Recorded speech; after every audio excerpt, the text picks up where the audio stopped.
Good evening, good evening, good evening. Welcome, welcome, welcome. Welcome to the jungle. We got fun and games. We got everything you want. So, welcome everybody. This the Rich Get Richard live stream. We talk about anything and everything. A lot of times people just ask me rapid fire questions, and I just answer them. A lot of people just like listen to talk about different money making tips, money saving tips. And I welcome everybody who comes in. If you're new here on any social media platform, I prefer you to watch on YouTube because YouTube pays me to be here and everybody else don't. I'm not saying that you have to go to YouTube, but I mean, it's just better to be on YouTube, right? Um, welcome everybody who's coming in from YouTube. I have a free class that's every Wednesday. Well, at least the foreseeable future. I might stop it here and there if I'm busy or I'm out of town or out of country or something like that. But if you see the link in the bio and it says this upcoming Wednesday, just click on the link and it'll like the date will adjust to whatever day I'm available. And we talk about everything about assets, credit, funding, business structure. I mean, just everything that every person needs to have. So I'm a real big advocate on the four pillars of finance, and everybody needs to know all these. And that's you know real estate, whether it's your own home or investments, ownership, controlling the process that make you money, vending machines, storage units, ATMs, a business. I don't care as long as it's you're controlling it, you own it, you bringing in income, and then your credit, personal credit and business credit, because you can use those lines of credits to get ahead in life, and long-term investing, stock market, ETFs, mutual funds, and none of that short-term crap. Right? We don't gamble here. We're trying to have long-term financial success and long-term wealth. Right? Some stuff we can pass to our kids. Right? And if our kids don't want it, them kids can sell it and take that money and have a better life than we had. That's one thing about us people that, or not even us people, just people in general sometimes, they was never given anything in life. And they kind of resent the people that came after them because they get more, or people resent other people who have more. And it shouldn't be like that. You should look at it like just because you didn't get something don't mean that the person that's under you shouldn't get nothing either, right? Do right by yourself and do right by your kids, right? A lot of people think that, my personal opinion, people think that life is about getting ahead in life. It's pretty much setting up an alley oop for the next generation, especially if it's your family lineage. You know, I'm not gonna say it's over for you, but I mean, you weren't handed something, and it took you a while to get somewhat ahead, or even. But you have to start looking at the big picture when it comes to that type of stuff, right? Everybody says generational wealth, but generational wealth is one of those like taboo words, right? I think that we all, if anybody who's watching this message or paying attention to this, you have the ability to set your family lineage up for the next 5, 6, 7, 10 generations if you do it right. And it starts with the four pillars. But come to the mentorship or come to the free class, we talk more about that. So I'm gonna get to the rapid fire questions and kind of see what we got going on today. Individual ask, they're trying to buy a home by January. Any tips? So let's get started. Any tips on buying your first home? Yes. Congratulations on your bigger thinking. I think if you really want to get in the home, I think it's always sooner better now than never, because if you're going to wait on the interest rates, the houses are going to go up in value. So you're not going to, the interest rate is going to be irrelevant. Either you can get a cheaper home now with a with a normal interest rate, and let's say if the interest rate go down, then You're just gonna get a more expensive house for a lower interest rate, and it's gonna be a wash or break even either way. So there's no time like the present, right? The best time to buy a home was yesterday. Best time, second best time is today. So you need to, first of all, you got to focus on your personal credit, right? Because no one's going to give you a loan if your personal credit sucks, right? So if you have an FHA, which is a first time home buyer program, that's 3.5% down, and you need a credit score of a 580. So anything, shoot for 20 points over just in case there's a buffer. So you should be shooting for a 600 credit score, paying your bills on time, paying down your debts, and removing anything negative off your credit. And then you got to focus on the down payment. The average medium home sales price in America is what, 340 or something? I don't know. I'll call it 400 just to make it easy. 3.5% of 400,000 is 14 grand. So you need to save up $14,000. And if I was you, I would come up with a plan to do that. I would do something like, okay, I need $14,000 by this time next year. That's $1,200 a month or whatever it is. And then you just put in, or $600 a check between you and your spouse or whatever you got to do. I don't care if you got to go side hustle. I don't give a damn you got to sell stuff. I don't care if damn you got to cut back or start saving more, not eat out as much. Whatever. You know the goal, you know the target, you know when you got to get there. And just set a plan and just stick to it and go for it. And I'm sure this time next year you'll have the money, work on your credit, and find you a house that you like in a decent neighborhood. I'm sure you'll get there. But that's a great question though. All right, we got a question on here. How long would it take from start getting your LLC to get business credit for a down payment? So I've gotten people funded with business credit 3 weeks, 22 days of having their LLC. Their personal credit was great. They had their business structure, everything they needed for their business. They got their LLC on like, let's say the 2nd, and by like the 24th, 25th, they was already qualified.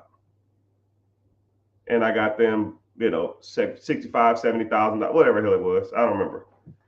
I just remember it was a short amount of time because you know what's crazy about it sometimes is you tell people what to do and people sit on their hands. People don't do what you tell them to do, even though they ask the question. Hey man, I'm trying to get a house. Okay, do this X, Y, Z, 1, 2, 3. See them 6 months from now. You did X? Nope. You did Y? Nope. You did Z? Nope. You did 1? Ain't got time. You did B? You did 2? Whatever. Nope, nope, nope, nope, nope. And it's just funny how it's like people want the knowledge on how to do stuff, but people don't want the execution of doing stuff. I don't ever really understand that. Why ask how to do something if you're not going to do it, right? So all you got to do is just do it, right? People say, what do I need for my LLC and all that kind of stuff for business funding? Cool. 1, 2, 3, 1, 2, 3, 1, 2, 3. Do this, do this, do this, do this, do this. And then they say, oh, wow, cool. And then I had one guy, and he was super, super serious. I was on a live on social media. And back then, I had a little kit that you can go get. I think I was selling it for like $5 or something. It was a kit in my bio that would explain to you the steps by steps on how to get an LLC. Now I just give it to you for free if you in the coaching program or the mentorship or in the community. I just give it to you for free. I don't even sell it for $5 anymore. It's not worth my time for $5. I don't care. So I just give it to you. But he went in there. He said, "Yo, man, I need an LLC." I said, "Oh yeah, I have a kit, $5 in the bio." He said, "I'll be back." I ain't like, whatever, man. I don't give a damn. I ain't paying no mind. So, man, dude, that dude came back. It had to be 25, 30 minutes later. Yo, I did all that. What's next? Like, what do you mean you did all that? He said, Yeah, I just ran through the whole kit. It explained everything what I needed to do, and I just did it right then and there. This man pretty much set up a LLC, EIN, and everything that's attached to be a legitimate business. Everything in like 25 minutes. So it's funny sometimes people come to me and be like, "Yeah, man, I don't know what I'm doing. What's going on?" Dude, some people just kind of sit on their hands, and some people just get it done. You know, but he just went for it and did it, and that's why I like my program or that kit, because it pretty much walks you through it. It's step by step. It almost spells it out. You almost can't mess it up. Some people do, but for the most part, you don't. All right, so when they're talking about their first home, I want to buy a first home with land. I'm a vet, and my credit is not A1. Okay, so especially if you're a vet. If you're a vet, you can get what's called a VA loan. I'm gonna put y'all on some real game if you're a vet. If you are a veteran and you want to get a loan for a home and you want to buy the land okay, so there's two ways you can do this. You can either buy the house that comes with the land, or you can find the land and then build your house on the land. Okay, so if you wanted to buy a home that already has land, that's fine. A veteran, VA loan, home loan, you need a 620 credit score. 620 score, but we shoot for 10 to 15 over. So we'll shoot for a 630, 635, 640 credit score. You qualify for a VA loan. That's 0% down. If you need help with your credit, click the link in my bio, join the free class. We talk about getting your credit fixed or worked on or rebuilt, whatever you need. 640 is what you need to be shooting for, 0% down. So if you buy a house with land, 0% down, you might pay some closing fees, and you may pay a little closing fees and or an appraisal, a home inspection, and termite inspection. That's one more inspection too. I think like radon or something like that. But you might be out of pocket $1,500. Home inspection, they went up, man. Home inspection like $700. Termite inspection like $300, and then like the other inspections, there's like two other inspections I can't think off the top of my head. You might be out of pocket $1,500, but $1,500 to buy a house 0% down, that's a deal. And you get the best interest rates on the market.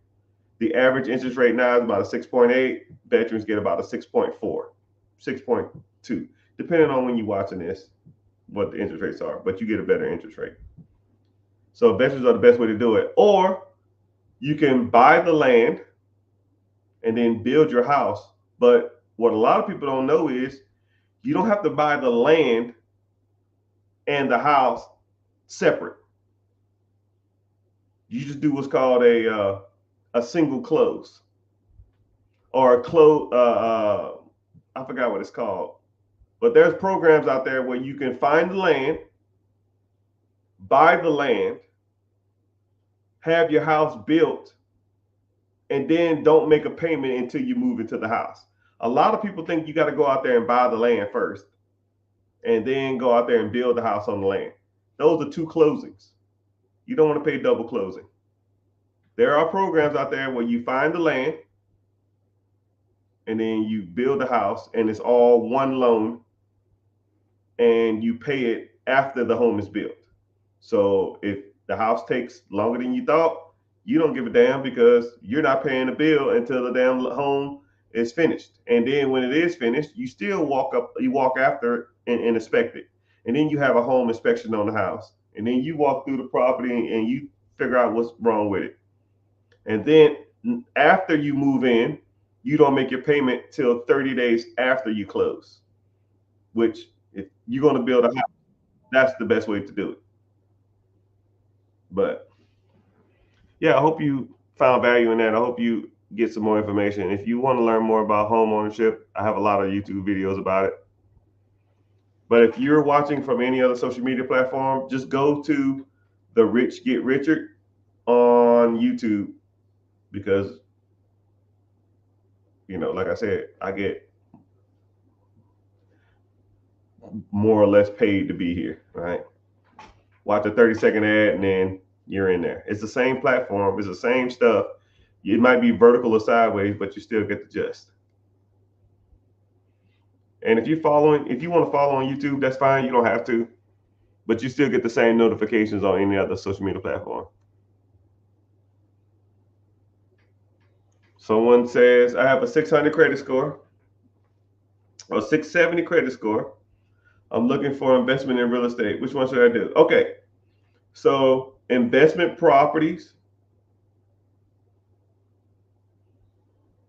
Sorry, I take that back. Man, I messed that up. VA home loans are 620. Okay, yeah. No. VA home loans are 580. I apologize. FHA 580. They could be 560 to 580. VA home loans are 580.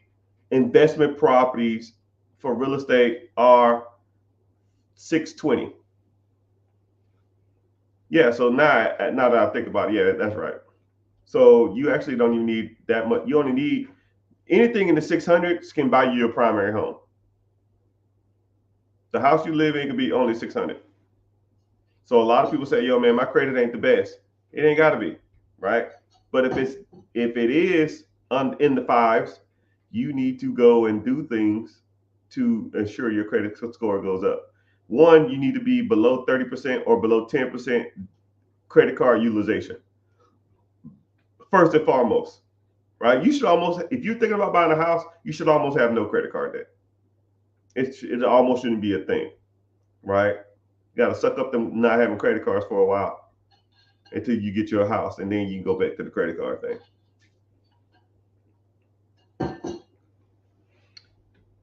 Someone said real quick, what is considered a bad credit score? So a bad credit score, so it's kind of a weird terminology, right?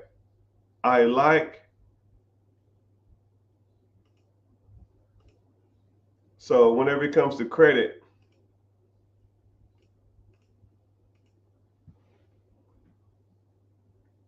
there's my opinions of what bad credit is, and there's a lot of people's opinion of what bad credit is. But if my credit needs to be a 600 to get a house, and the minimum for a credit score for get a house is a 580 or 570, then technically it's not bad. If your goal is a home, you need a 600.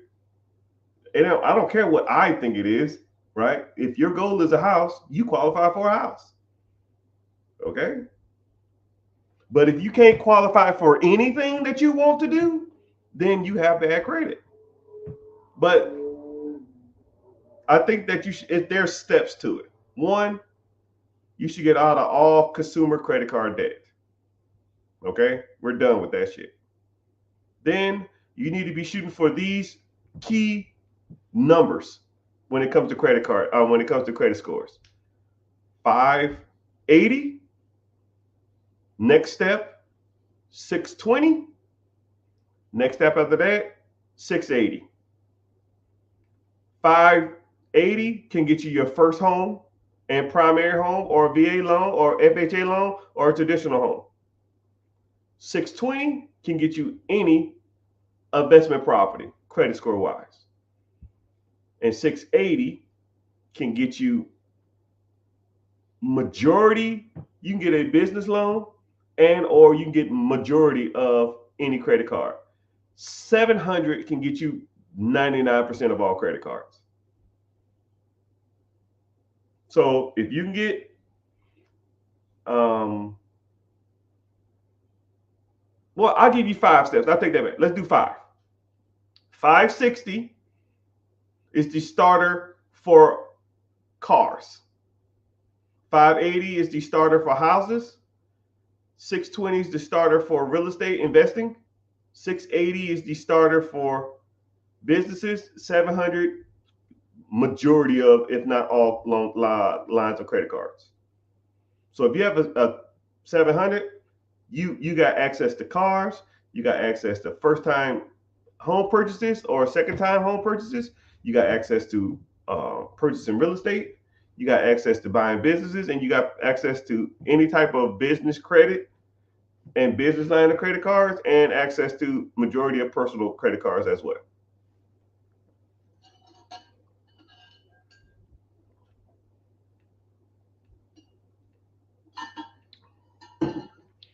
But that's a good question. So let's see what else we got.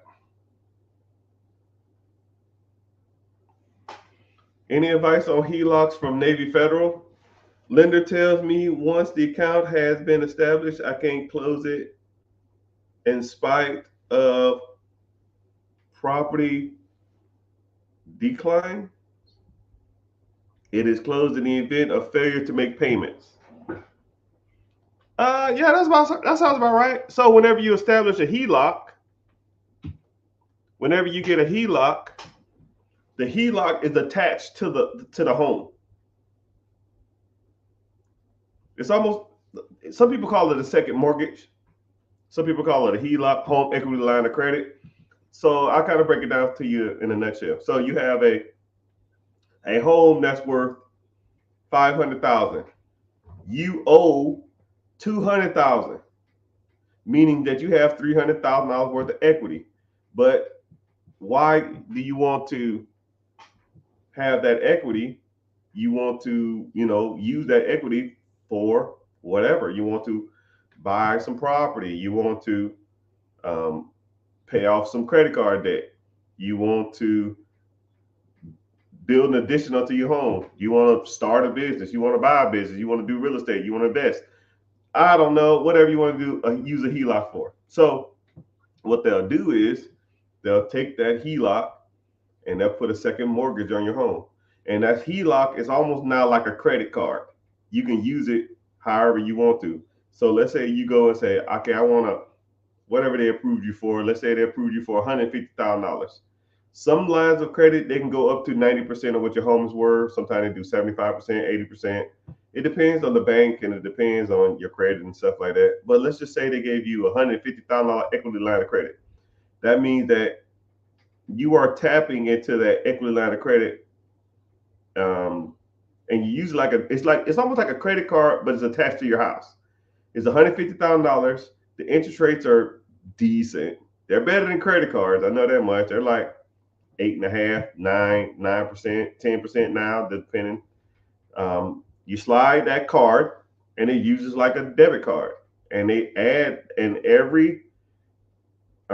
add that to your mortgage, right? They add up the balance at the end of the month, and then they send you a payment, right? Normally it's like 5% or whatever the payment is, minimal payment. So say if you went out with the Home Depot and Lowe's and bought a shed, the shed is $3,000. So they'll send you a bill for $70. You can pay the minimum payment of $70, or you can just pay the whole $3,000 back. But it's just like a glorified, it's like I can't explain. It's like a credit card, but against your house. If you pay it all off, you just still have $150,000 worth of equity or a HELOC in that house. If you use all 150, then you have to pay a payment of, I don't know, $2,000, $3,000 or whatever the hell it is. And as long as you're making those monthly payments, you're good. But if you default, then they're going to sell your house and they're going to take their $150,000 back plus the $200,000, and you get the difference. But pay your bills on time, you shouldn't have any issues. And then also, when it comes to HELOCs, what they're saying is it's always attached to your house, so you can't get rid of the HELOC. You can always pay it down, but it'll always be there. If you owe nothing on it when you sell your house, say you owe $200,000 still, you sell it for $500,000, the HELOC is at zero balance, you get the $300,000 difference. About simple as it gets. If you owe 50 on the HELOC, you owe 250 on the house, that's 250. You sell it for 500, you get 250. They pay the $50,000 on HELOC and 200,000 balance remaining on the line of credit or on the business loan. That's pretty much that in a nutshell.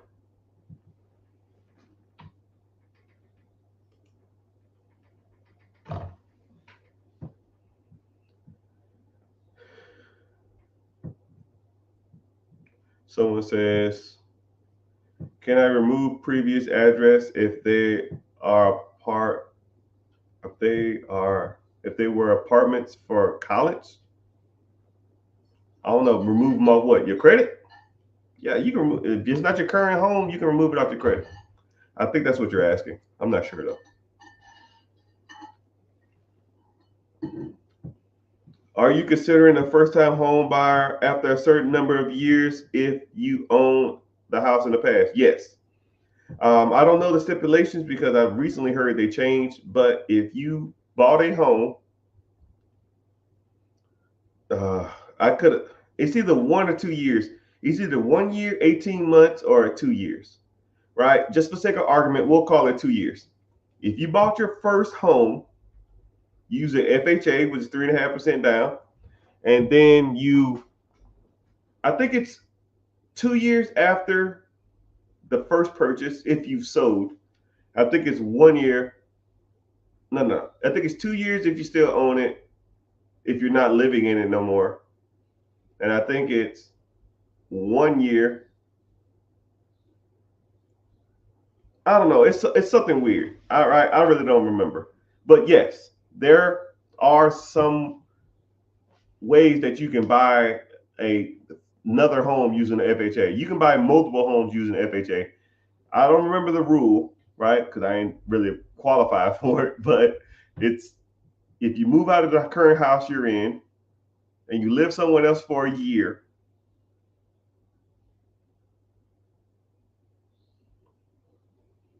Okay, yeah, I think I got it. If you move out your current home and you live somewhere else for 2 years, you can qualify for another FHA home. If you sold the house you're in and then buy nothing else for a year, then you qualify for FHA. I think that's correct. But it is what it is. Maybe I'm wrong, but you just have to look up. Man, you can Google that. That's pretty self-explanatory. It's pretty straightforward. But yes, you can qualify for multiple FHA loans, especially if you sold the home or don't live in the home anymore. But if you don't live in the home, I think you got to wait like 18 months or 2 years. So you can actually buy a home, wait 6 months, move out, wait 2 years, and then buy another loan home at 3.5% down. I think that's what it is. That sounds right. Or if you sold the home, move into an apartment for a year, and then you can use your FHA again with 3.5% down. But you better off just instead of waiting a year, just using a traditional home loan, which is 5% down, especially if you made money on the property that you just sold. That's what I would do.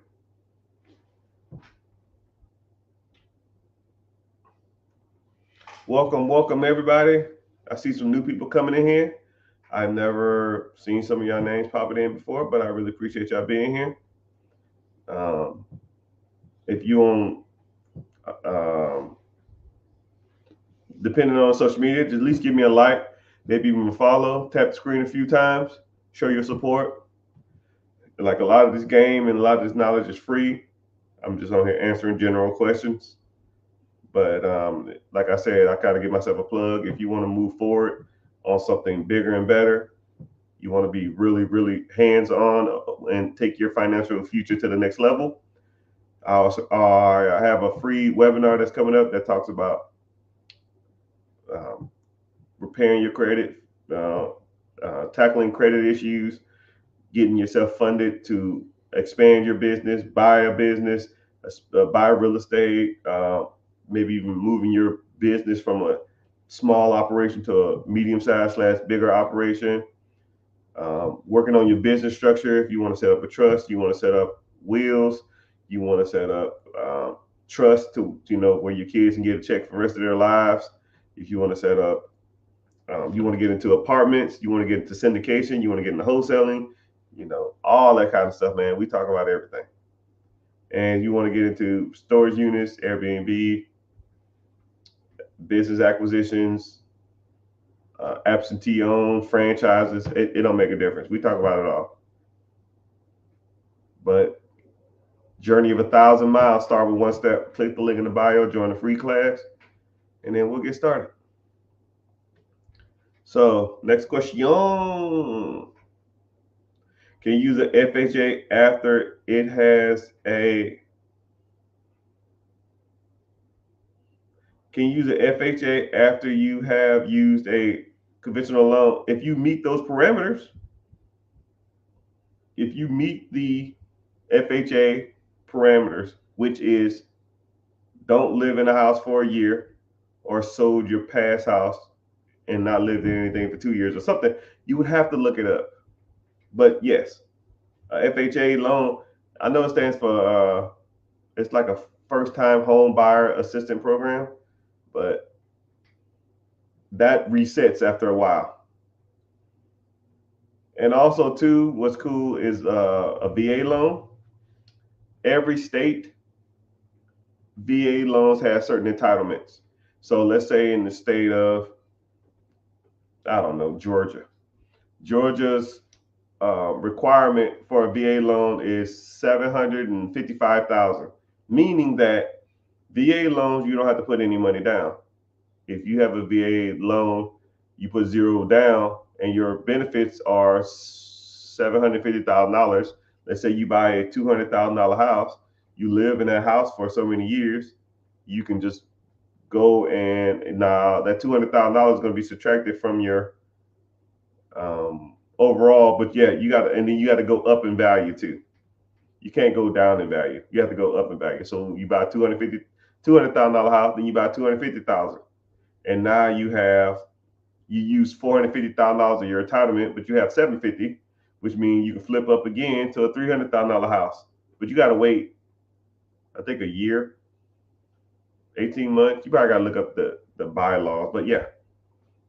But back in the day, I knew a guy who flipped up 5 times. Yep, 5 times, 5 houses, 0% down, kept all 5 houses. So when people say you can't find money in deals or you need money to make money, no, you don't. You just need to know what the hell you're doing. First home was like 80 grand. The next home was 120. The next home was 190. Next home was 210, something like that. Just kept buying and buying and buying till his entitlement ran out.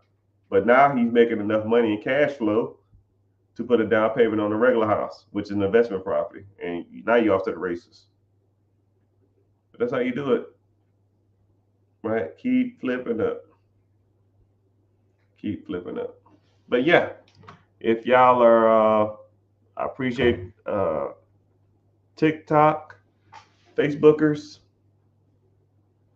Twitchers, which kind of weird. Every once in a while I get some Twitchers on here, but I never even promote on that site. I never put anything on there. I don't even know how it works.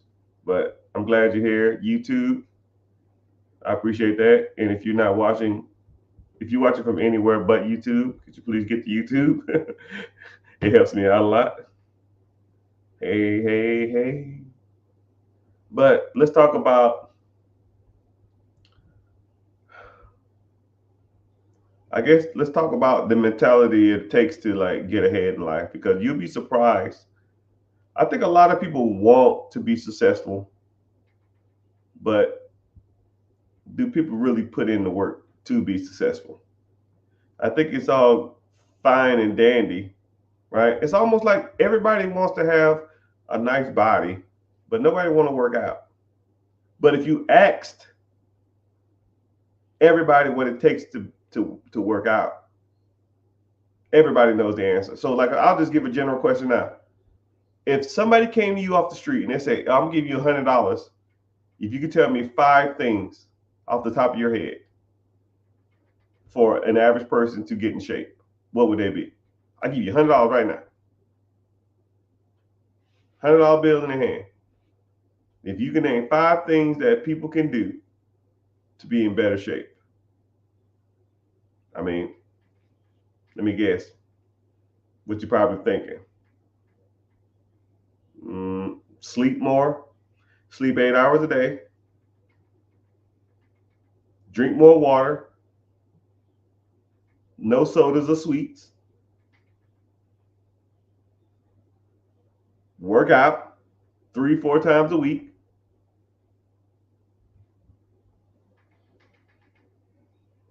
eat more protein,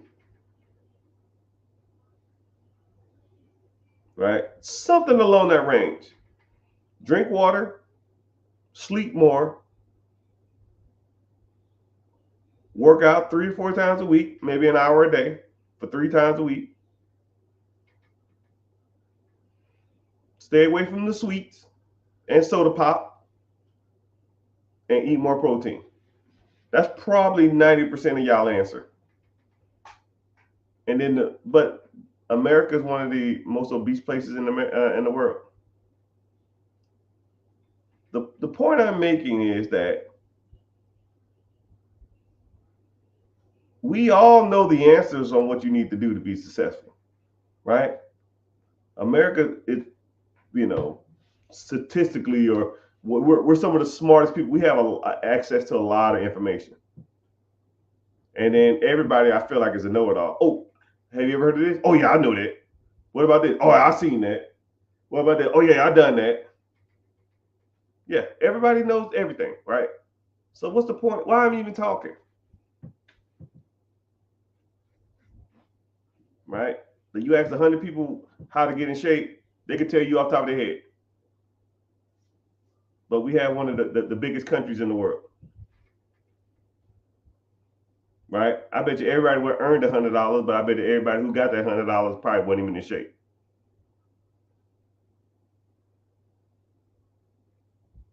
And then I'll also explain to you, think about it like this too. When it comes to fitness, why are there 650,000 personal trainers in the world? If everybody knew that answer, why are there so many damn personal trainers in the world? You know why? Because people need accountability.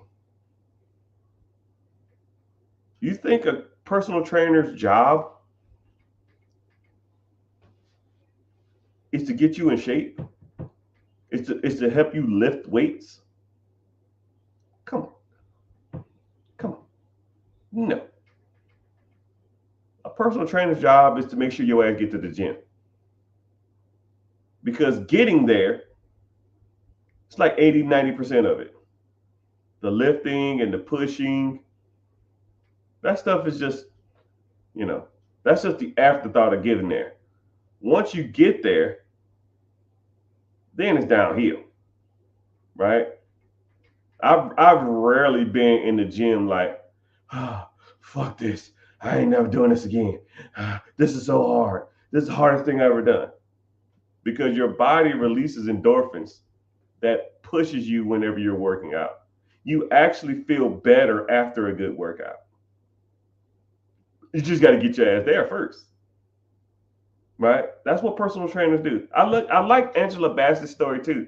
Angela Bassett has a personal trainer, and she tells her personal trainer, I will pay you $100 a day for us to work out every day.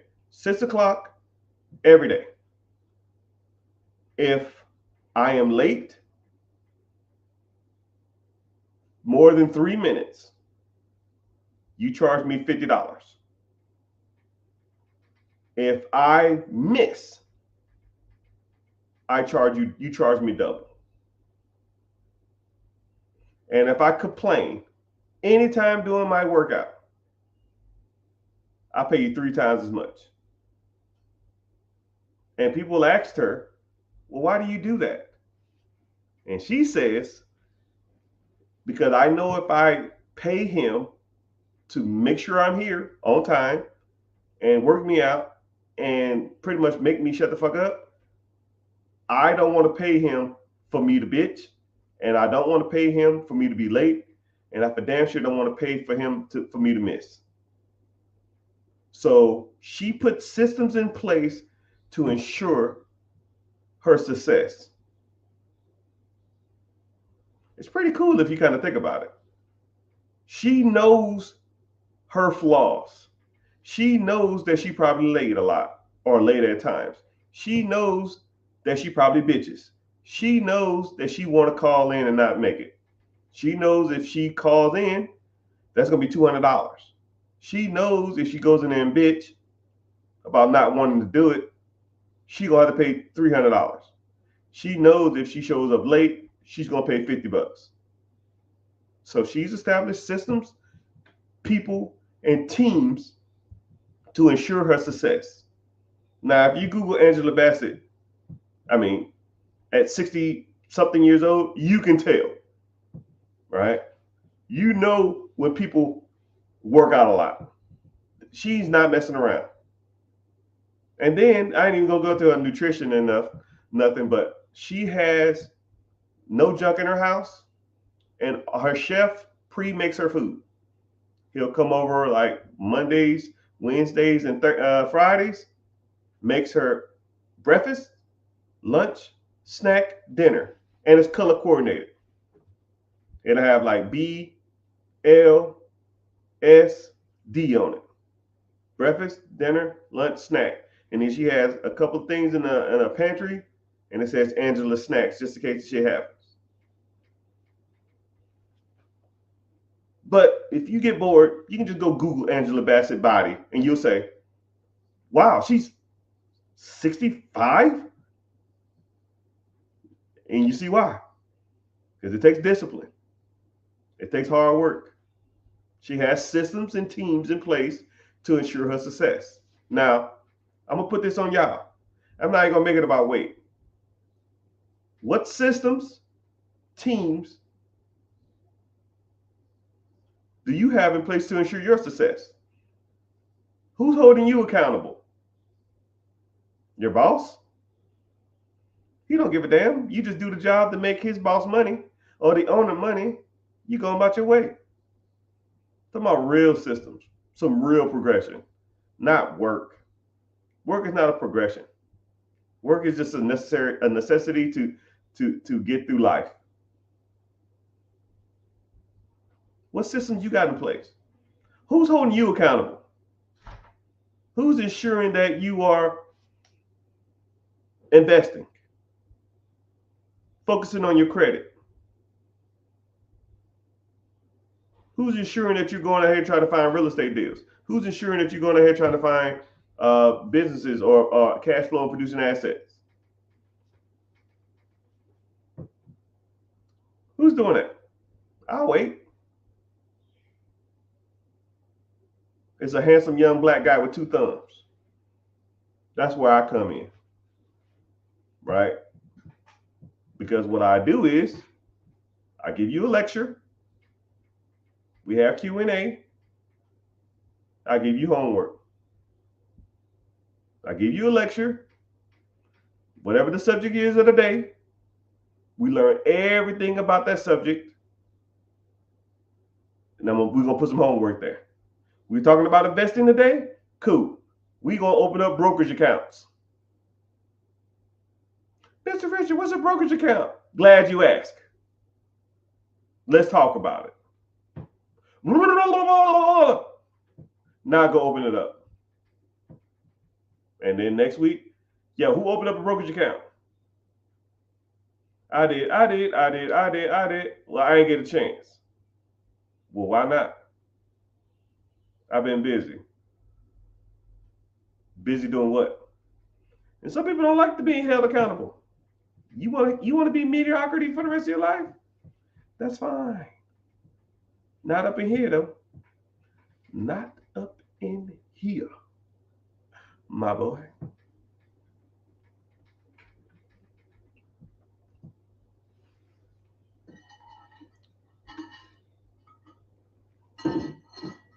Oh, that's sweet. But if you're interested in that type of stuff, you're interested in talking about money, you're interested in talking about all that kind of stuff like that, about to get on YouTube, I'll see you there. Come on. I'll wait for you. Go to YouTube, type in therichgetrichard.com, and then ask any question there. I see those questions a lot easier than I do those other questions. It's just easier. Anyways, a lot of people ask a different question. So let's get to some questions. I see some popping in. What kind of business can you get with $10,000? So you have a few options. One, if you bought a business through the SBA, you generally have to put 10% down. or 5% down, shit, or even 2.5% down. But if you find a 2.5% down business, $10,000, you can buy half. My math off. 2.5. That's $400,000 business at $10,000 down. They're a little rarer, but you still can find them.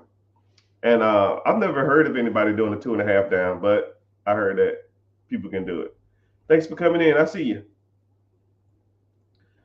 But what I would do is think about it like this. Let's say if there's a deal.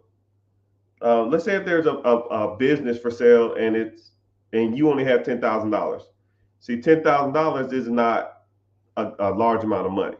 So, and let's do it like this, right? Let's say if you have $10,000, you want to buy a piece of real estate, or $10,000 you want to buy a business, or $10,000 you want to buy a storage unit. $10,000 you want to start an Airbnb, whatever you want to buy to make you money. I want that to be your target, and I want you to use $10,000 as an example, right? Whatever you want to buy, if you only have $10,000, how many times could you buy that object? Maybe once, right? But now let's say you have Bank of America's money or Chase's money or American Express money. How many can you buy? Pretty much unlimited, right? So here we go. I'm gonna give you an example of something.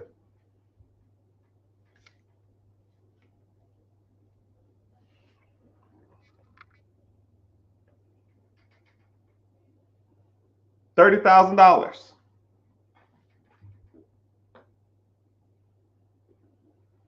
Right? Individual says he has $10,000. It probably took him 10,000. It probably took him $10,000. He probably saved up $5,000 over the last 2 years. You know, let's say if you save up $400 a paycheck, 2 years you probably have $10K. You know, how long did it take me to get $30,000 from the bank? And for those people that don't think I'm out here playing around, it's in here. I don't even need it. It's right there. I'll shake it so y'all don't see my damn name, but it's in here. It's a real card, right? Or any of these, you know.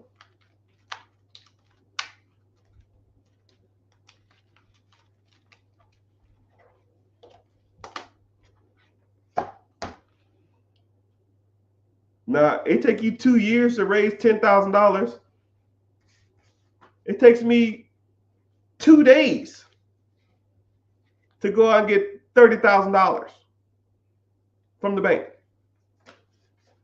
Now, what would you rather have? $30,000 of someone else's money or $10,000 of your own money?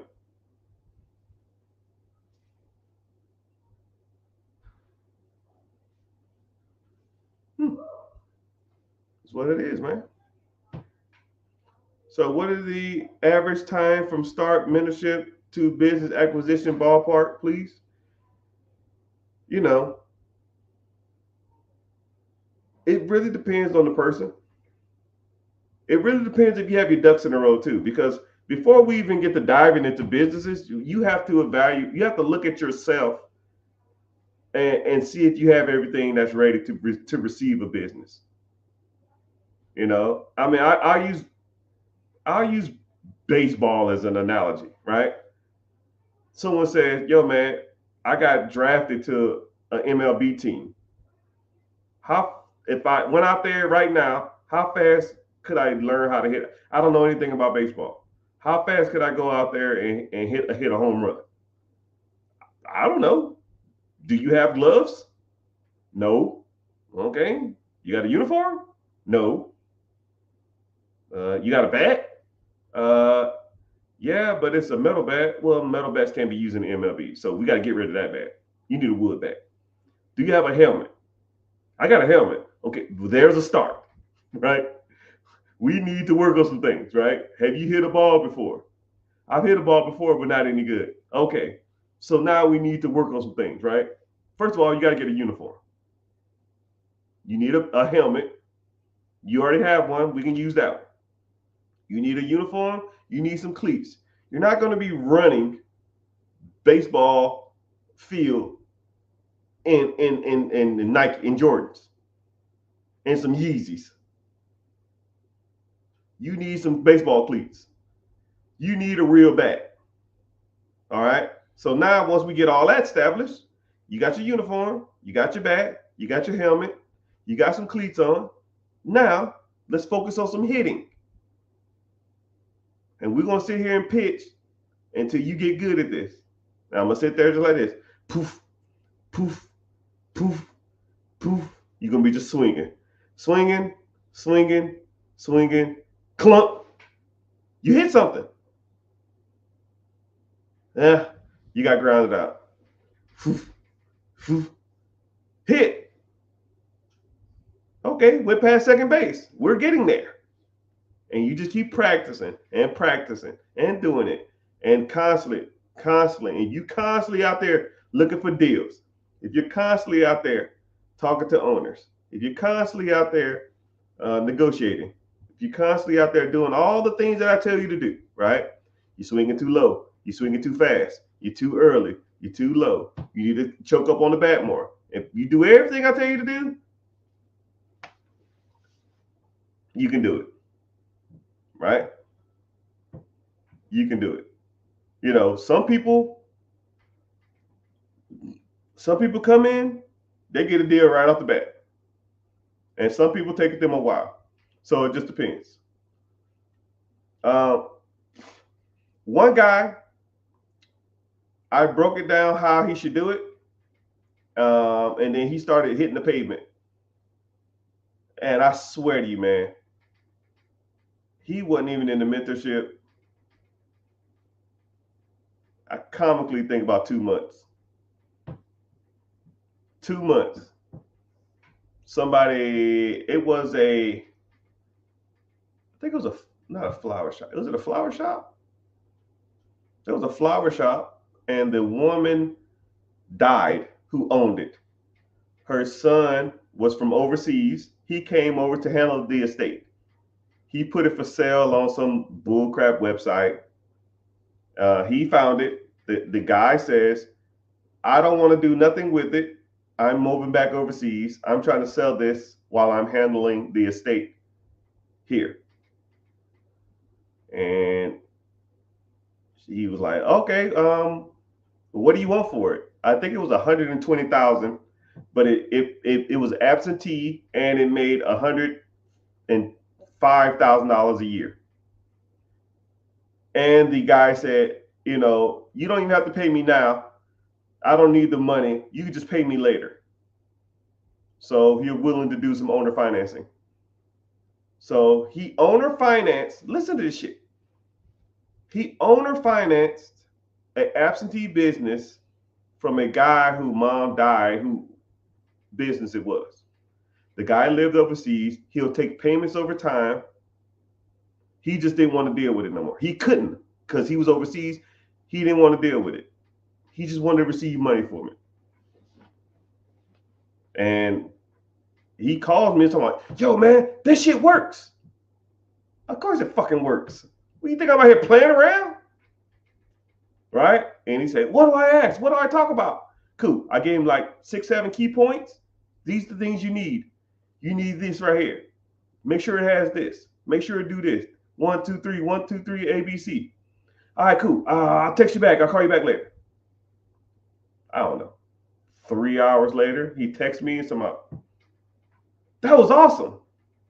And I just I sent him a gift like this.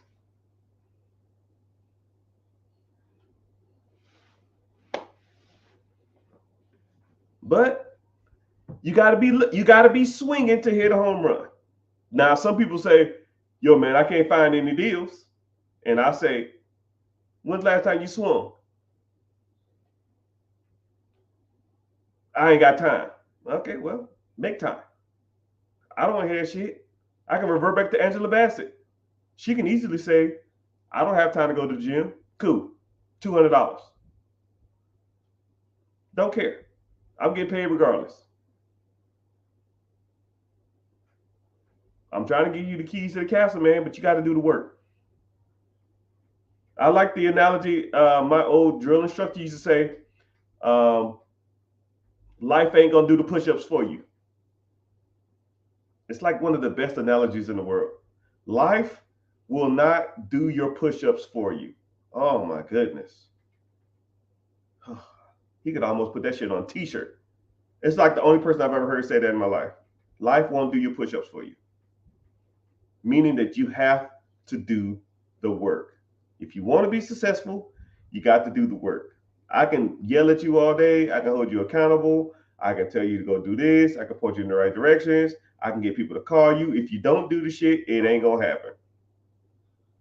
It's not. Can't get mad at me for you not doing the work. If I tell you to go here, do this, and do this, and then you message me 2 weeks later saying, yo, it didn't work. And I say, well, did you do it? You say, no, I just don't think it'll work.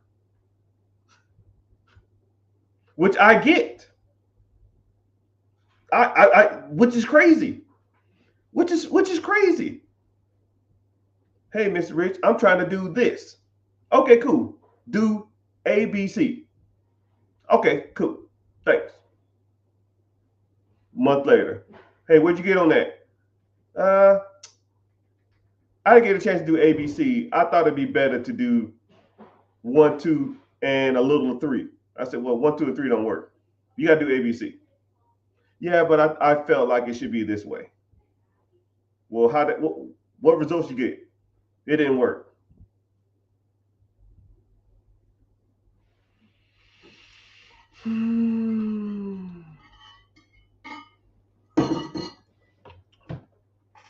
And then message me a week later, man, I don't know if this stuff even works.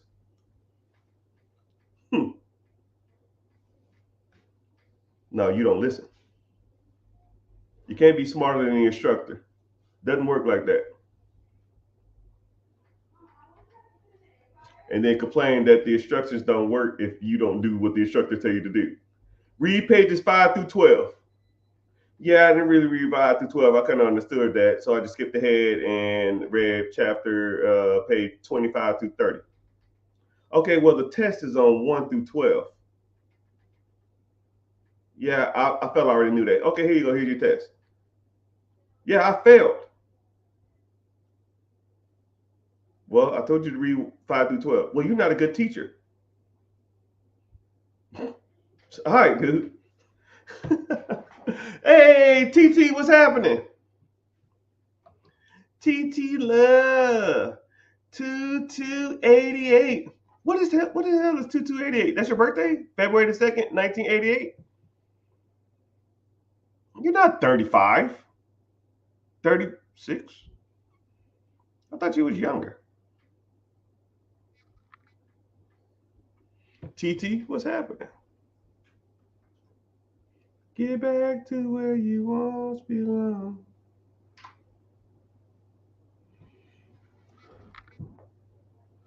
What can I do with 6,000? Wow, that's the same thing I just answered earlier, right? $6,000. What you need to do is be working on your credit, working on your business structure, and going out and raising funds from the banks, right? I'll show it again. This is me getting. Welcome to your new Business Essential MasterCard. Limit $30,000.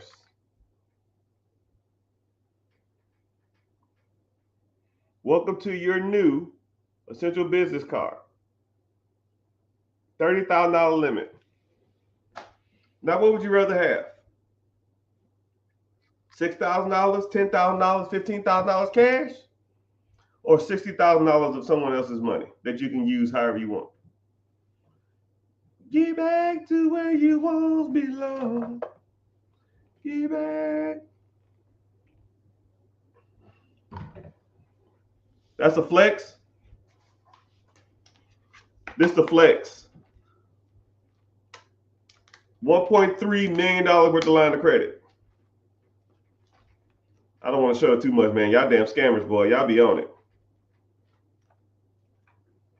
And then the bad part about it is this is not even the flex, right? In my safe is my Centurion Platinum Black Card, which has a unlimited spending capacity. Unlimited spending. Credit. Not charge card. Anybody can get a charge card. Not everybody gets a Centurion Black Platinum credit card. Meaning anything under $250,000, no notification. 250,000 to $1 million, 3-day notification. $1 million up, I have to give them a week notification, meaning that I can go charge $1 million company on a credit card, $1 million house credit card, a Bugatti on a fucking credit card, 2 Ferraris, a Lambo. I go down to the Ferrari dealership, whatever, like, yo, I want it all. What it costs? What do you mean you want it all? I want the whole process. Well, including inventory, it's gonna be like $6 million. Cool, here you go. Click, click, click, click, click, click. It's a black metal card. Click, click, click, click, click, click. They say, damn, this guy ain't playing around. But I gotta give him a week notification. But let's be real. If you want to talk about a flex, that to me is more of a flex than any of the other shit, right?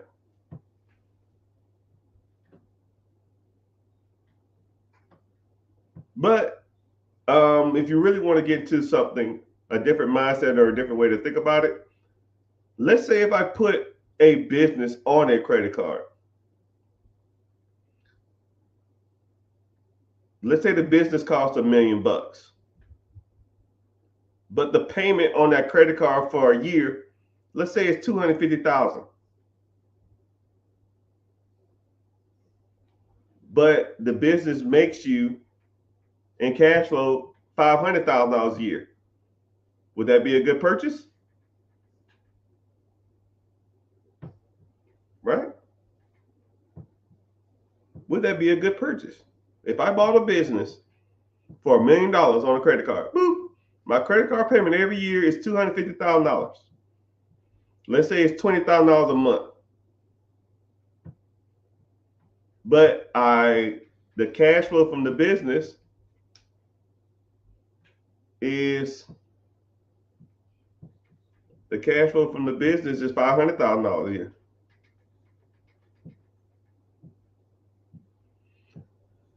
Oh yeah, I saw that you said you have a deal working. I didn't get a chance to read your message, but we'll talk about it. I'm gonna get you through it. See? Hey, can you? I don't. Can somebody is interested or thinking about getting in there?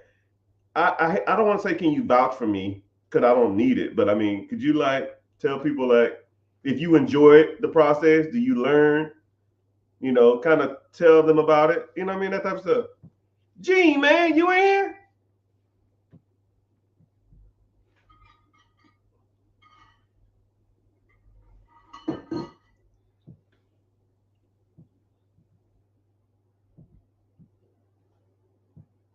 Hey, don't get the bragging now.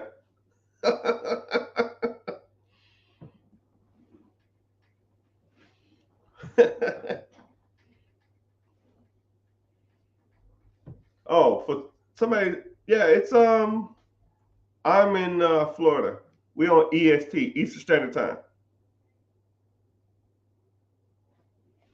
Yeah, one thing about it is I get on these lives and I talk, and I give y'all a lot of information, and a lot of this is free, and it's almost like I'm almost like I'm holding back.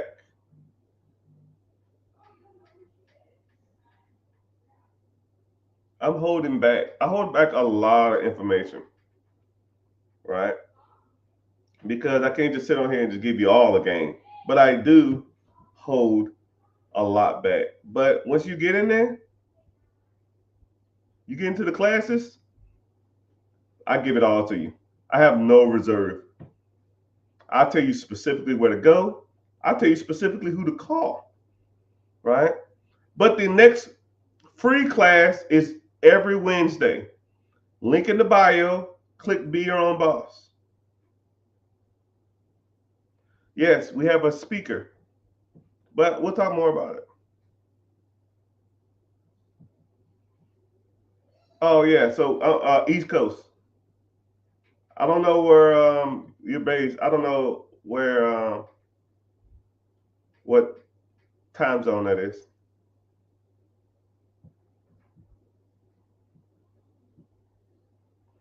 Can you find one business on Rhode Island that doesn't require owner to be working? Yeah, that's easy. She even said it. She comes to the classes all the time. She probably learned more about that. She probably not even really into that stuff, but she learns just by being in there, right? A lot of New York, Connecticut, Delaware, a lot of those businesses are absentee. There's a crap ton of laundromats up there. There's a crap ton of dry cleaners up there because a lot of people just don't have the capacity to have their own washing machine. So those things on every damn corner. Bodegas, sub shops, they're everywhere. You think them owners in there? Man, hell no. You ever see the Aki way? Make it the Aki way. Aki ain't the owner. He just works there. Where the owner at? You don't see him. You know?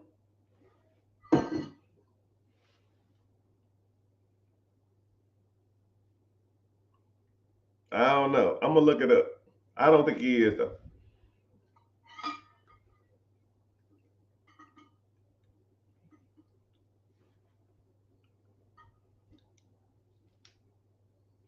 What about storage facilities? Storage facilities, yeah, you can get into that if that's what you want to do. But storage facilities are kind of weird because storage facility. Let me take this pill first.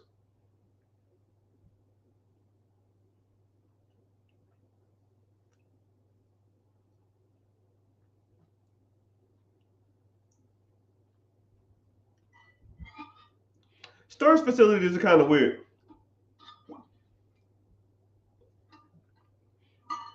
You ain't got to. It's all good. I'll see you if I don't. I'll see you in the class if I don't talk to you again. Also, yeah, someone asked about storage units.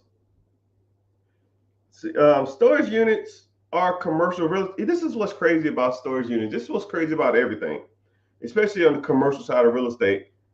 People feel like, because people talk, and generally people talk about whatever they're into. So more likely, if you have a storage unit, you probably associate with people with storage unit. If you have an apartment, you probably associate with people with apartments. If you have a subway, you associate with other people who have subways. If you have, any type of industry, like if you have a certain type of dog, you probably follow a lot of pages with that certain dog on it. I mean, I don't know. It is what it is. The more you have something, the better understanding of that you have. And when it comes to anything commercial real estate, storage units and office complexes and that type of stuff, people talk to each other and then people hype each other up. So, for example, especially I call them untapped ones, untapped storage units, right? Untapped. The class is free. Link in the bio. Especially like untapped mom and pop ones. Because what happens is real estate investors, wholesalers, and stuff like that will call mom and pops and say, hey, you want to sell your property? No, but what you give me for it? I give you $1 million. Nah, I'm good. Click. Hey, I want to buy your property. Well, what you gonna give me for it? I'll give you 950. Person offered me for it was $1 million. That's too much. Click. Hello. Yeah. What do you want for your property? What do you think it's worth? Well, somebody called me and said they'll give me $1 million. Cool. I'll give you 1.1. Well, I'm not for sale. And they constantly getting calls all day long. They probably get 2, 3 calls a day. I think 2 or 3 calls a week for people to buy their property. So after months, maybe years of that, they might get letters in the mail too. Yeah, I'll give you $1 million. I'll give you $1.5 million. Now they're like, wow, a lot of people want this property. So I'm gonna just put this shit on the damn market for $2 million, even though it's not worth $2 million. And now investors and the delusion of the owners are like making the markets almost unrealistic. But there are some untapped markets, but you got to know where to look and you got to know what you're looking for. So, but commercial real estate is a beast. You're competing with guys with millions and millions and sometimes billions of dollars looking for storage units. I know people, all they do is go look for storage units all day. Excuse me. They look for value adds, they look for undermanaged, they look for mom and pop bootleg ones that don't have any security and are undercharging. And they offer them $1.6 million cash. You wouldn't go in there talking about, I give you $2 million on the finance, and they're like, yo, piss off. Or, you got to go to the bank and put 20% down. That's $200,000, $300,000, $400,000 down, right? To get like, what, 9% on your money? It ain't worth it. So, but you can still find deals. You just got to know where to look.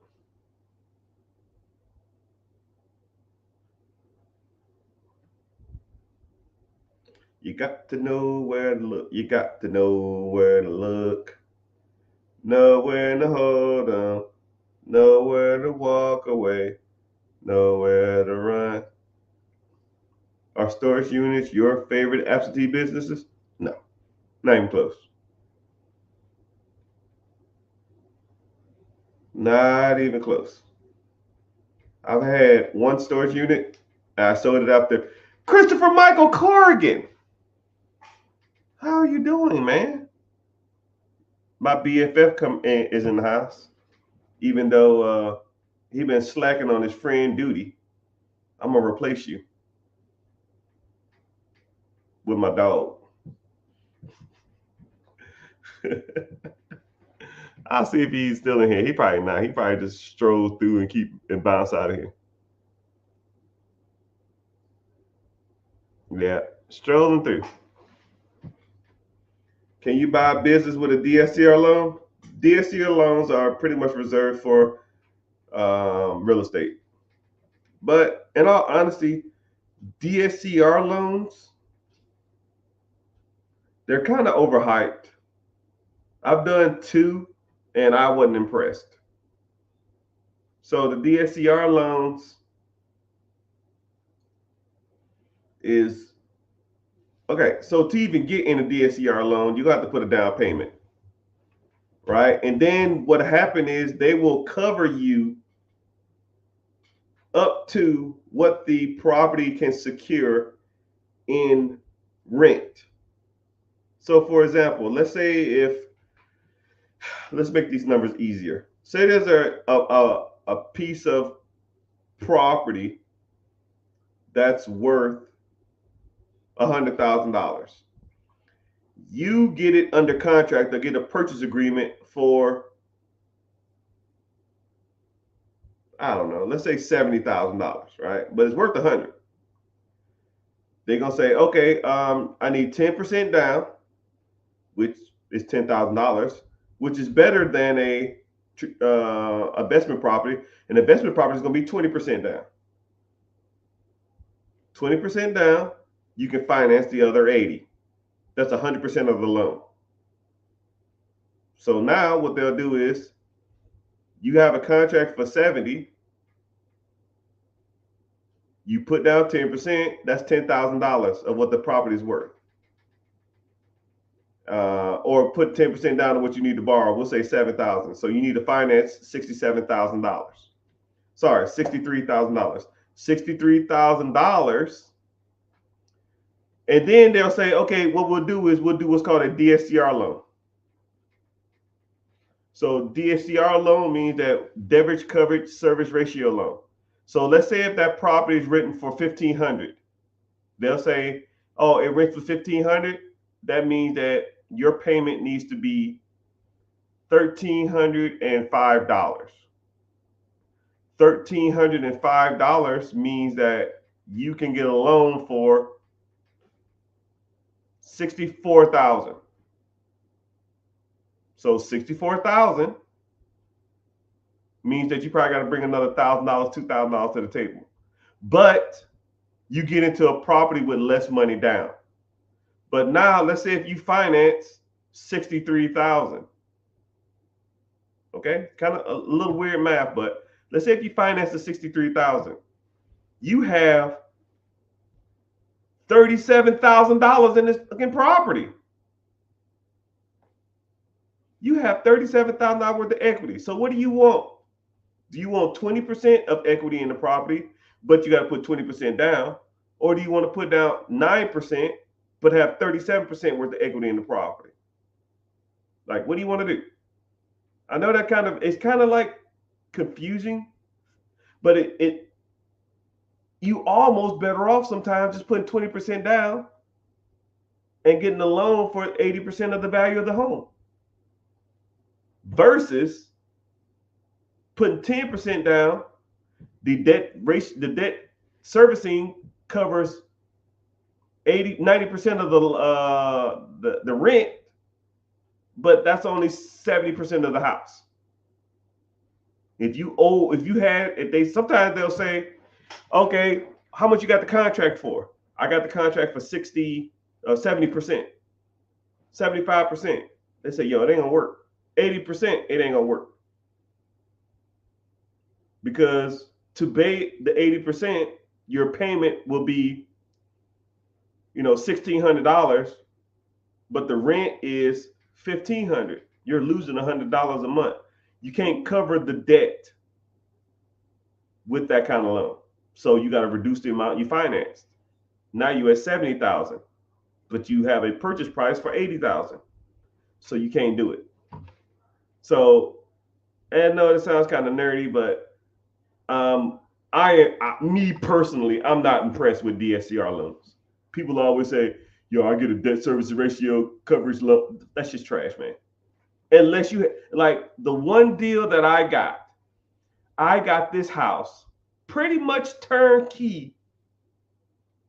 I pretty much got this house turnkey, and I put in my debt servicing coverage ratio percentage was like 58%. I said, yo, 58%. So let's say if I have a $200,000 house, I would have to buy a $200,000 house for pretty much $110,000. Who the fuck is selling a house for $90,000 off? Not too many people. Luckily, these people was in distress and they was going to lose their home. So either they can sell it to me for pennies on the dollar, I pay them some kickback, and I got the property, or they're going to lose their property. That's the only reason I got it. If they wouldn't have took that, I'd have lost that deal. Yesterday, I invested $400 in VOO S&P 500 on SLAT at I'm doing something good. Am I doing something good? Hell yeah. Shit, get it. Everybody should be doing some investing. I've never heard of SLAT app, though. I never heard of that. I'll look it up, though, because that's what we do. Because if there's another product that other people can use or I can use, Slush, I never heard of it. A lot of people talk about Acorn. A lot of people talk about Robinhood. A lot of people talk about Webull. A lot of people talk about Fidelity, Betterment. all other kind of stuff, E-Trade. But hey, if it works, do they have like an expense ratio? Do they have any of that stuff? It has a good rating, has a lot of subscribers, a lot of usage. Yeah, it looks legit. Yeah, I got it. ST Stash. Oh, my bad. I was reading the wrong. The Stash app. Okay, cool. I'll start. Did you like the process? Because I'll start referring people to go there too. Or what I'll do is I'll get an account there and I get like a $2 referral fee. Use my promotion code so I can make $2.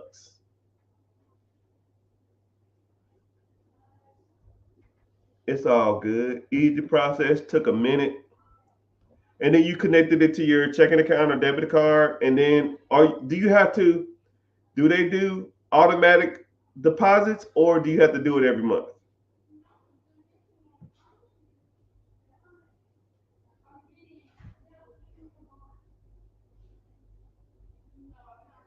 Yes, direct to the bank and auto.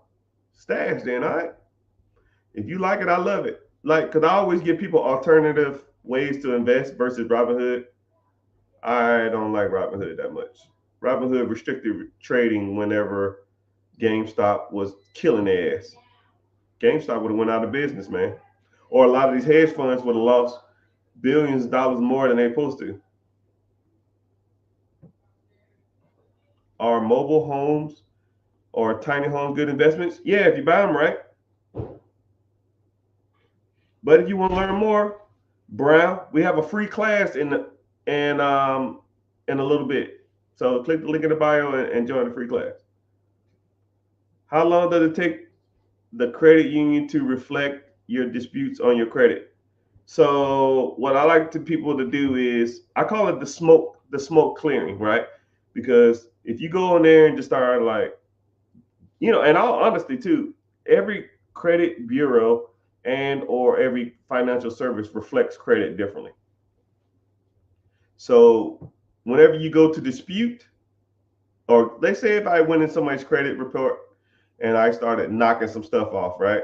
And let's say if I removed 8 late payments, 5 misspellings of your name, I added 3 good accounts, and your credit score, according to Identity IQ or whatever credit monitoring service you have, if it went up, I don't know, if it went up 50 points, I don't know. It takes every bureau is a certain day. I call it it's generally I call it every 35 days.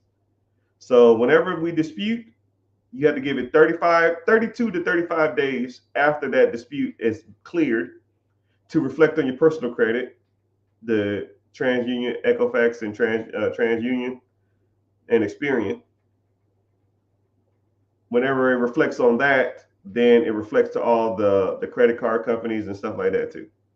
So generally, it takes 32 to 35 days. What do you do to do legal start a business? Well, first of all, hey, what's up, man? How you doing, Jr.? First of all, you need to start doing is you need a place, you need an entity, right? S corp, C corp, sole proprietorship, and or an LLC, a limited liability company. So yeah, that's the start. First of all, you got to establish what kind of entity you want to get. LLCs are the easiest to start, and they're all the most common ones. But whenever you start moving up in the ranks and getting more money and getting more employees and getting more know-how and you want better tax advantages and stuff like that, then you got to start moving up to that other stuff. But I tell people to always start with an LLC. With an LLC, you're gonna need a tax ID. It's like the social security number for your business. You get that from the IRS. That is free. You go get your LLC or S corp or C corp. You get your LLC from the Secretary of State, and or you can go to like houses like Buzzy or LegalZoom. But that's the start. But if you want me to walk you through that whole process, I mean, it's not that hard. Well, it can be hard, but it's a lot more that you need to start doing, right? And I can just give you the website links and take you straight there, right? I had one student. Well, he really wasn't a student. He was just a guy that wanted information.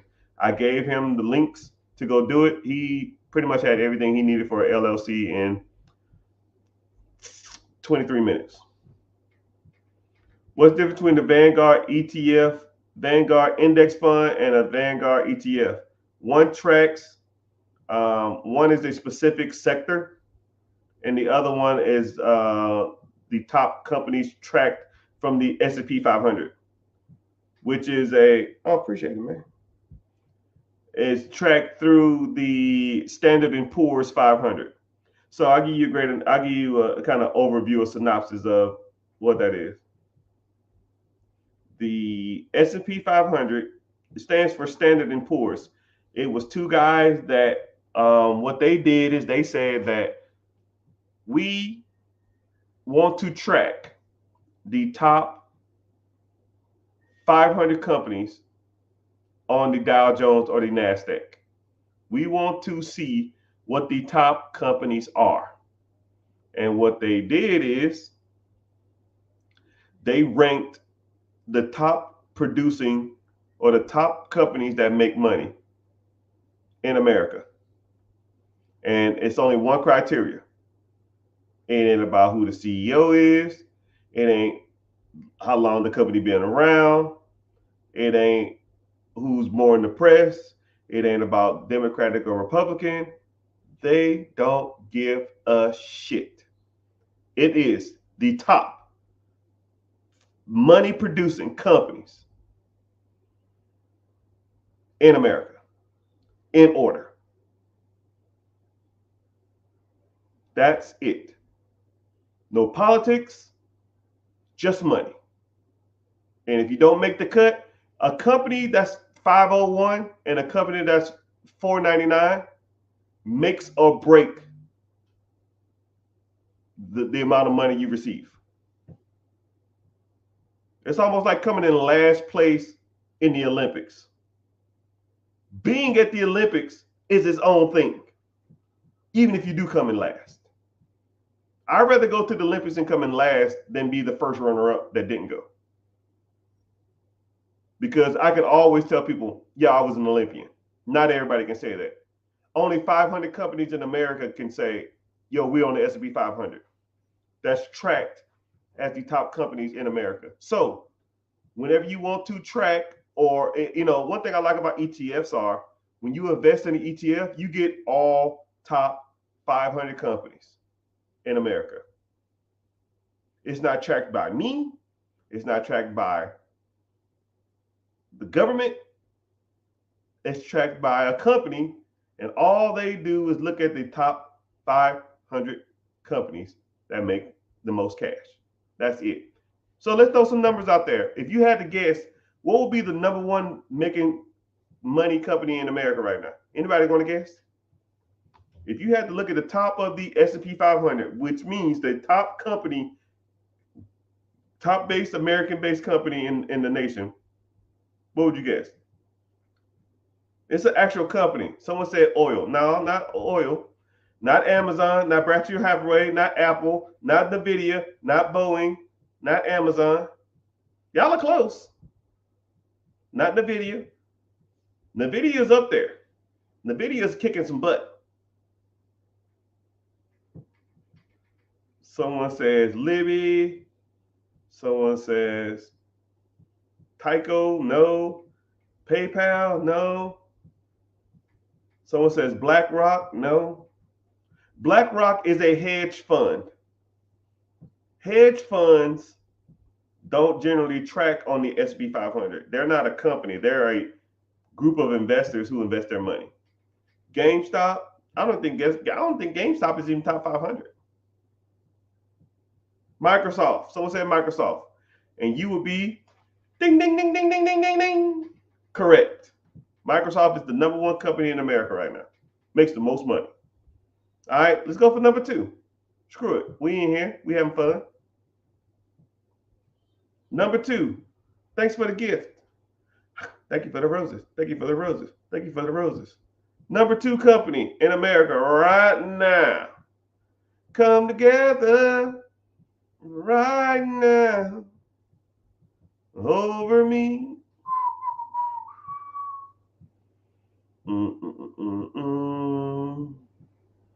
Some people say Tesla. Thank you for the rose. Thank you for the rose. Thank you for the rose. Bank New York. What? Appreciate you, Fortnite guy. Thank you for being here. GM. Good morning. Good night. I'm going to bed. Or good morning, however you want to see it. The answer is Apple. Good job. Apple. All right, so what's the number 3 company in America? Everybody knows Microsoft. Everybody knows. Everybody knows Apple. Everybody knows Microsoft. What's number 3? Someone said Tesla. Nope. Someone said Apple. No, Apple's 2. Get back to where you once belong. Facebook. No. Hell, Samsung. Hell no. Intel. Intel like shit. Intel like 200. Intel ain't even in the ballpark. Amazon. I think someone said it. I ain't see it though. The screen's flying. The wording is flying by fast. I can't see it. Get back to where you once belong. At Dibs.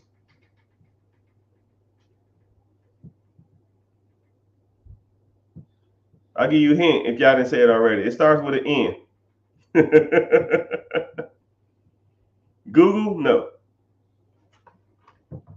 Get back to where you once belong.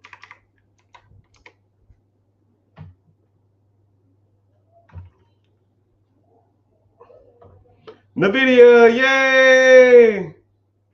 Anybody who don't know me, I'm telling y'all, man, NVIDIA is the hottest company in the world, in the United States at least right now.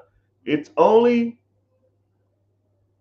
I think it's only 3 because it doesn't have a big track record. It ain't been doing massive numbers for a long period of time like Microsoft and Apple. All right, number 4. All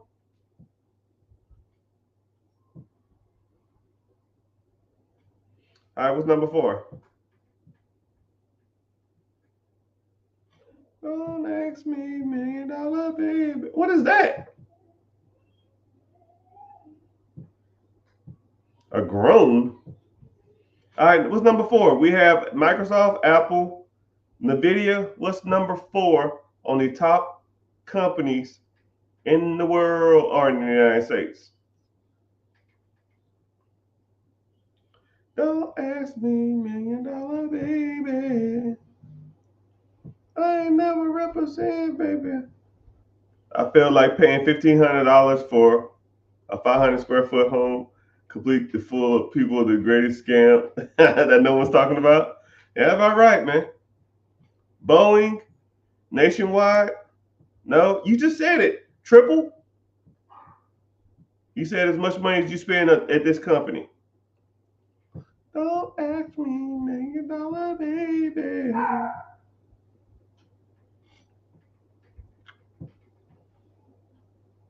Amazon, yay! So think about it. There's a computer software company called NVIDIA that makes AI and computer software chips and makes video games software and hardware for like Fortnite, Minecraft, Roblox, and that kind of crap. That does more money than Amazon. It's nuts to even think about. It's almost crazy to think that there's other companies than Amazon, Apple, or Microsoft that's doing those kind of numbers. Yeah, it's nuts. Yeah, Amazon is 4. Okay, let's go for number 5. What's number 5? Thank you for the gifts. I appreciate it. And for those who just got here, I got a free class coming up. Click the link in the bio and join the free class. Don't ask me, $1 million baby. So number 5.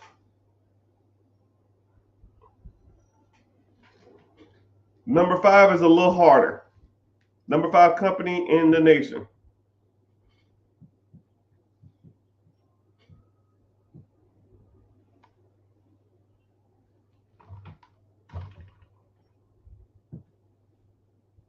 $1 million baby.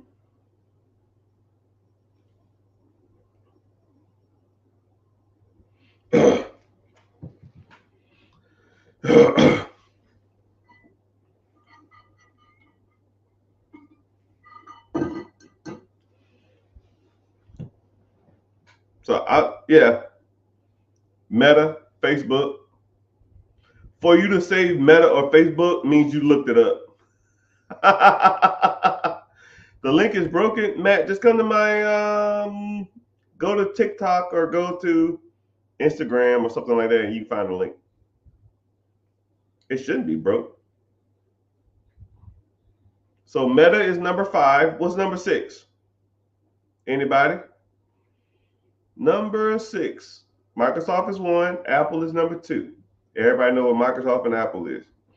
I don't even know why Microsoft makes so much money. Xbox, operating systems and laptops, Windows. They own some other companies too. Apple, I'll give you that one. NVIDIA, computer chips, software. Amazon, Facebook is number 5. What's number 6? And after we get through 6, I'll just give you the rest because y'all probably won't get them.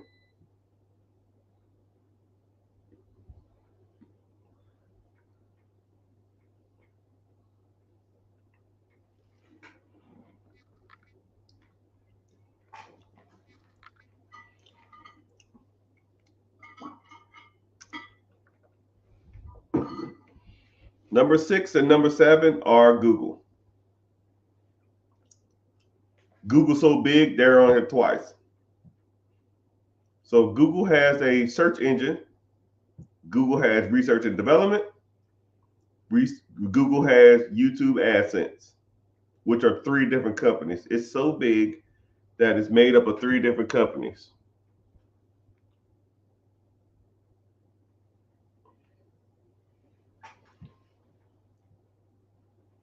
So yeah, because of clouding computers. Oh yeah. So yeah, next is Berkshire Hathaway, Libby, and Chase. Chase and JP Morgan combined. Broadband Lilly dropped off the top 10. And out of the top 10 companies in the S&P 500, out of all the 500 companies, 33% of all the money in the United States are in those 10 companies.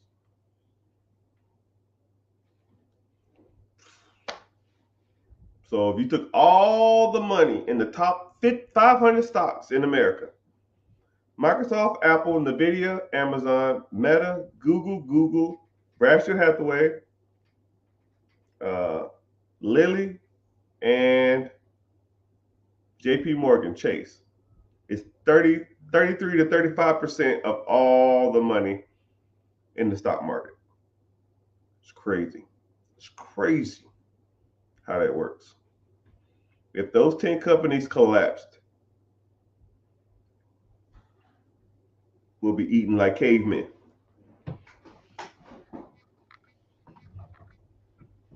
But hey, what do I know? I'm glad y'all watching and glad y'all following and glad y'all listening.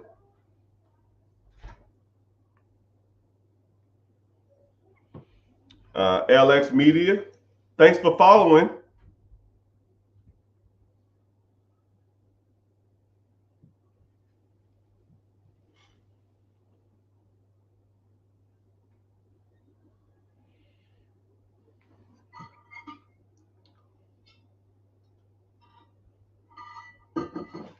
Someone asked a question. I'm gonna stroll back and kind of get to it. I missed it.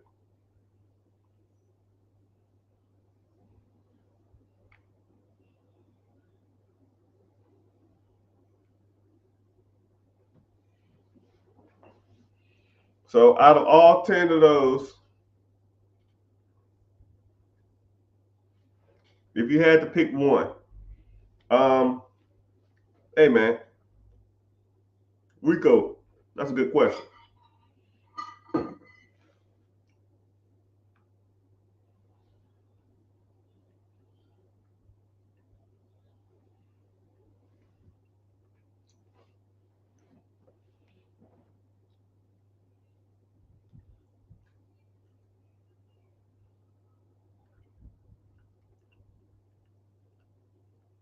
If I had to invest in the top companies in the nation, which is Microsoft, Apple, Nvidia, Amazon, Meta, Google, Berkshire Hathaway, Lilly, and JP Morgan Chase. If I just had to do any one, I would. Okay, I'm gonna give you a short term, middle term, and then I'm gonna give you a long term play. Short term, you gotta ride the big horse in the room. Nvidia is the hottest stock pretty much in the nation now. I know people who manage major hedge funds. I know people who work at their big Wall Street execs. I know people who work for big think tanks, meaning that they sit in the room all day and they analyze the market and they advise, you know, the big dogs. They're called think tanks. They're just people, nerds that just sit around and talk about money all day. And they give their opinion on what the stock is going to do, making 100,000 to $500,000 a year just sitting in the room talking about money all day. I wish I thought about doing it. I got a couple job offers, but I hate working for people. So Nvidia is the hottest thing since sliced bread now, and I think it's going to be like that. And it has so much upside. It hasn't split. It hasn't reached its full potential. It has nothing but upside. AI is not going anywhere anytime soon. Computer chips ain't going anywhere soon. They're just getting smaller and better. It just split. Shit, I'll take it. Thanks. I ain't heard anything about it. I'll take your word on it. I play the long game. I don't care. It can split 50 times. Don't care. Medium. If I had to go for like the medium, probably over the next 10 years, you really can't. I think Microsoft, Meta's kind of like not it. Google is kind of pegged out.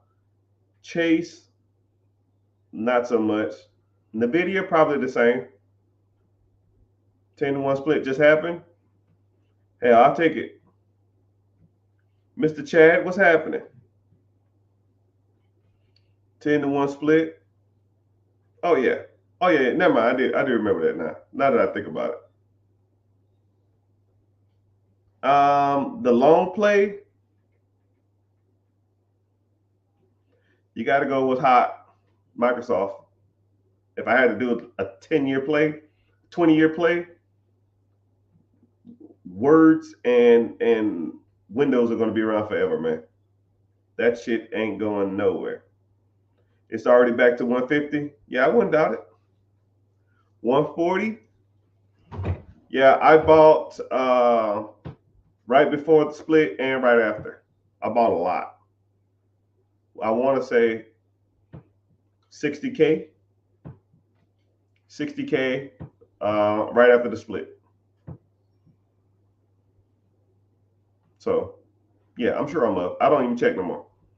Dollar cost averaging, buy and hold, buy and hold, buy and hold. But you can get all of those in an ETF, right? So why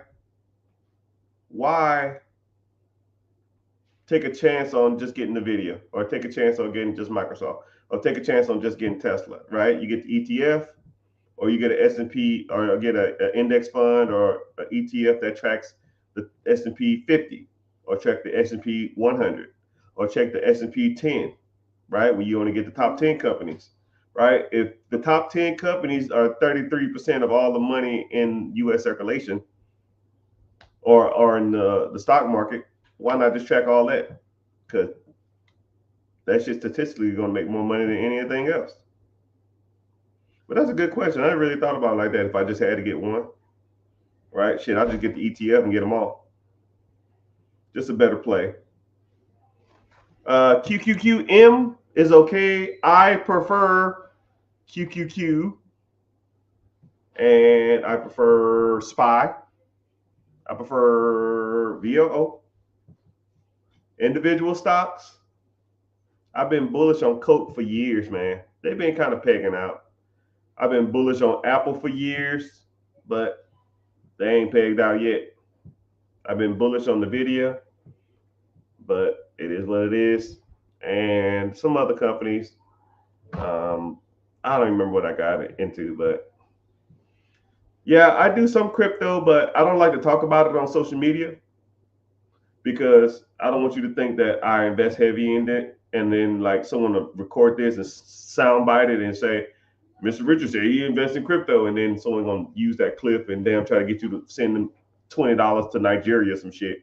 I ain't doing that. So I'll just say no crypto. I say no to crypto, but you should hold some, not a lot. Maybe 5% of your portfolio should be crypto, right? And I stick to the major stuff: XRP / Ripple, Bitcoin, Ethereum, Cardano, Max. That's it. Everything else is trash. Everything else is trash. And if those don't work, then it won't work at all. At least in my opinion. But what the hell do I know?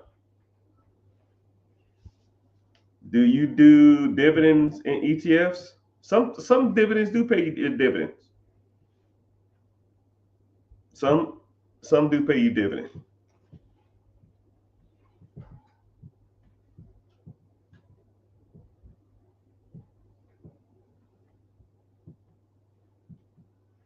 But yeah, shit, I got to damn. Shit, I got to go somewhere and say, damn. But I'm gonna give a quick disclaimer and quick due diligence. Oh my goodness. Oh. So if y'all watching on any social media platform, Facebook, Instagram, YouTube, Twitter, Twitch, Clapper, I don't know. I'm on everywhere, right?